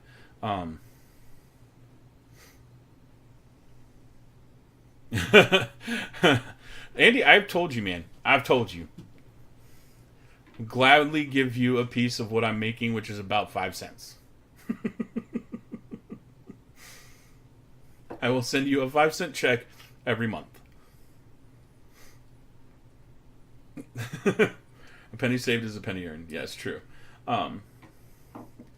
But yeah, their copyright program over there at YouTube is just it's a mess. Like, I know with Mixer, the way that they handle copyright stuff is that before they take action on a channel, they have to receive a DMCA from the copyright holder. That's about as far as I know.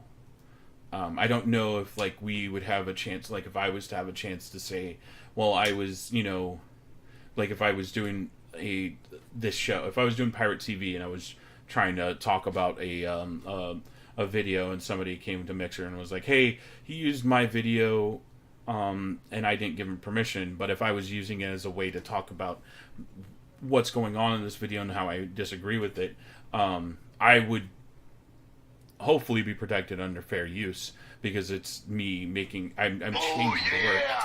Thank you for the sparks, you are amazing.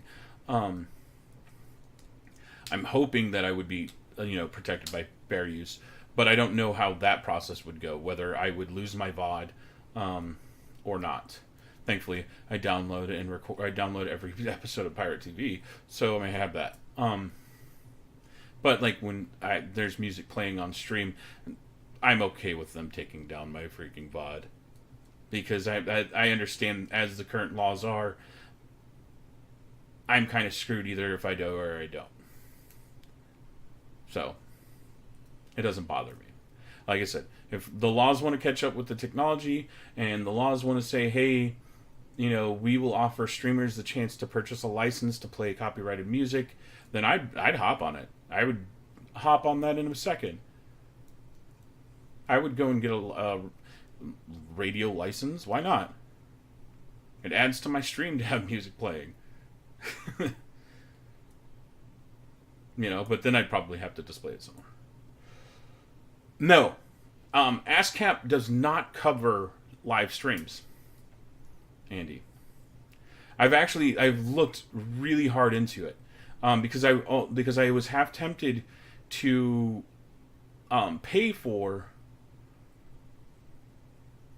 Yeah, I've thought about. I was willing to pay. I think an ASCAP license is something like $130 a year. I was willing to pay that.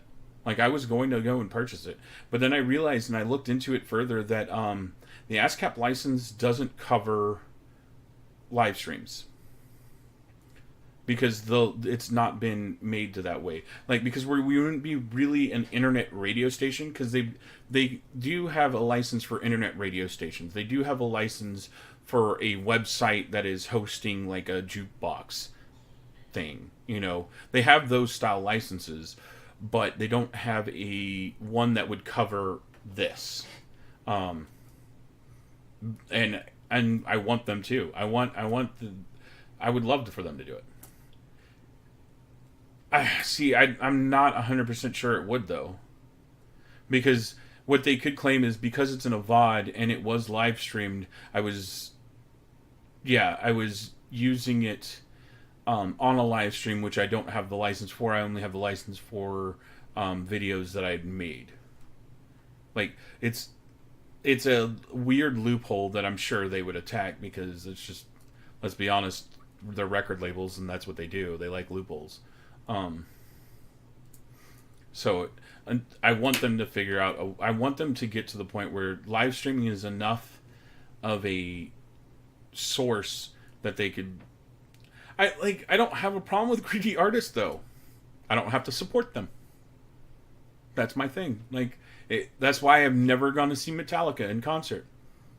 I enjoy a lot of Metallica's music. I will never go watch them in concert.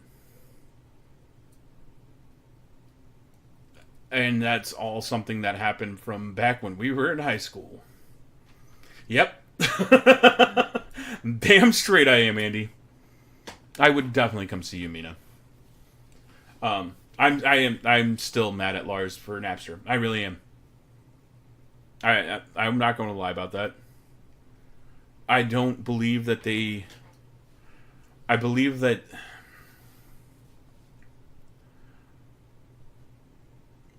This is my thing. This has been a lot of... Don't download this song by Weird Al. Yeah.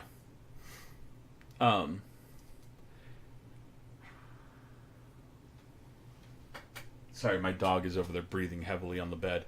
I forgot he was in here. Here's my thing about that.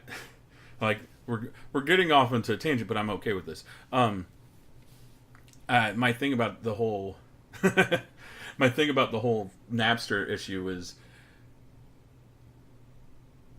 you had plenty of us pre MP3 people.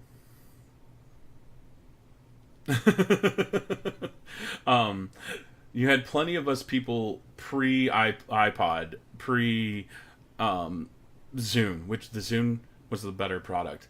You had plenty of us that used to record songs off the radio with a cassette tape. And then we would give them to our friends. We'd make mixtapes for girls off of songs that we recorded off the radio. You know how hard that is? I want you, the younger generation, I want you to know how hard it was to make a wonderful mixtape for a girl that a girl or guy you were interested in, using only songs played on the radio. You had to time that the double button push perfectly. Right? Without getting that, and the DJ always overlapped the beginning of the song. Right, I know, Ducky. I know. The DJ would always overlap the beginning of the song, so you'd have like the first 4 seconds of the song missing, but it was okay, because as long as you got the meat and potatoes, the lyrics of the song, you were golden. So you'd perfectly wait till him to shut the hell up, press it, and then record the song, and then make sure, okay, the song's about to end, the song's about to end, the song's about to end, and boom, done. And waiting for the actual song to come on. Oh my goodness. Oh, I do not miss those days. Believe me. I do not miss trying to make a cassette tape of your favorite songs off the radio. I don't miss those days. And it's so much easier now. Now I just make the playlist on my freaking MP3 player or whatever that I'm using at the time and say, okay, this is what I'm listening. Or Spotify. I'm like, hey, this is my perfect playlist. Yeah. Well, I was thinking about the other day. I was listening to Smashing Pumpkins on Melancholy. I think it was Melancholy and the Infinite Sadness album. There was a secret there was a secret track on that CD. And I was listening to it the other day, and I was like, man, kids nowadays don't know what it's like to know about, hoping that there was that one secret track, and you just sat there and you're like, wait a minute, why is this song going on for, the song was only like 4 minutes long. Why am I in minute 7 of Blink? And then all of a sudden, that acoustics hit, and it's the acoustic version of like their best song off the album, and you're like, that secret track, I like it. There was nothing better than hearing that secret track for the first time. And then you'd go tell all your friends, hey dude, this album has a secret track on it. And they'd be like, what? And then they'd play it, and they'd be like, oh, thanks dude. Again, I'm old, alright? I have these fond memories of these. I mean, you probably remember. I'm talking about now generation. I mean, true. Yeah, we're old. We're old now, Andy. We're all old. I mean, do Christian rock bands have secret tracks?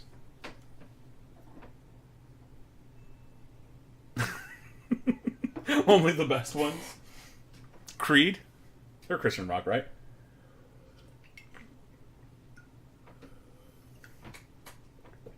I'm just making a joke. I was about to... Payable on Death? I love POD, man. POD was my jam. POD was my jam. POD is Christian rock, though. They were my jam. And what makes me laugh about that is that a lot of people that enjoyed POD didn't realize they were a Christian rock band. I had to convince my mom that POD was a Christian rock band, and I made her read the lyrics. Yeah. And when she read the lyrics, she was like, okay, you can listen to them. And then she still threw away that CD when I moved to Germany. I lost a whole, I had one of them big, 200 disc cases. The ones that were, this freaking wide and thick. About, this big. They were like a backpack on itself. It had that almost two-thirds, three-quarters of the way filled with CDs. All of them gone.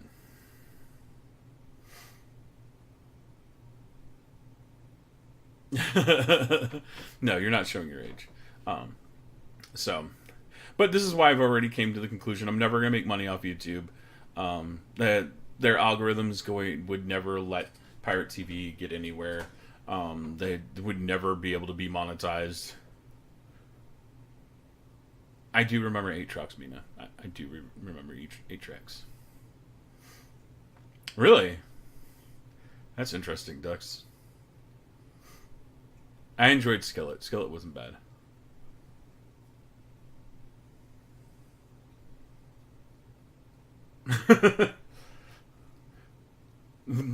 One song that was on there twice. B-sides of records. I mean, although hipsters know all about records now, so it's not a big thing anymore. All right, but I'm gonna call it there for tonight, guys.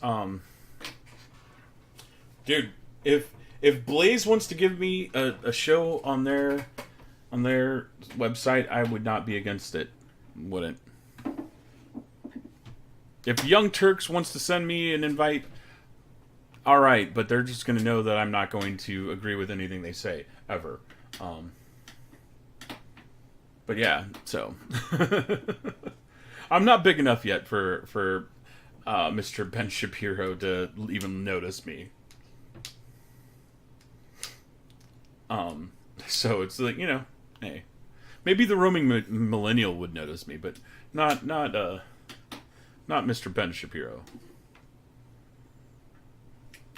But I'm going to call it there for tonight, guys. We will be back with another episode of Pirate TV next week. Tomorrow, I believe 11 o'clock in the morning. No. I'm trying to think. 12 o'clock? No, it's 11. I'll be on around 11:30 tomorrow. I mean, he would probably destroy me, so it's okay. Yes, in the morning, because EA Play starts tomorrow and I think 12 o'clock Eastern. Or 1 o'clock Eastern. One of those times. I'll make sure to let everybody know on Twitter. If you follow Chaos Mole, he's been posting nothing but it about this weekend. So we're doing E3, a lot of the E3 press conferences with Chaos Mole, Tasty Lemons, Ready to Tina, and Kirsch and myself are going to be in and out of a lot of them. I'm doing all but, like, I think one of them. I think the only one I'm not doing is PC Game. But yeah, I think it's 1 p.m. Eastern tomorrow. I'll be here before that because I need to do my intros and say hello to all of you lovely people. So it'll be probably around 11:30 that I get started tomorrow. And I will see you guys tomorrow. Sunday is going to be a full day of all E3 stuff. Monday, there's a bunch of stuff going on for E3, so I'll be doing that. Then, of course, Smite Nights on Monday night. Teamwork Tuesday with Kirsch on Tuesday. I think I might do a day stream on Tuesday as well. Thank you for the sparks. And I will see all of your lovely faces. Thank you for hanging out. Thank you for the hosts, the follows, and if you're following me on YouTube or if you're listening to me on podcast, you know, make sure you like, subscribe, thumbs up. I don't know what else I can tell you to do. You guys are amazing, and y'all are why I do this. Rate up if you're listening to this on podcast. I will see you guys later. Have a wonderful evening. Good night.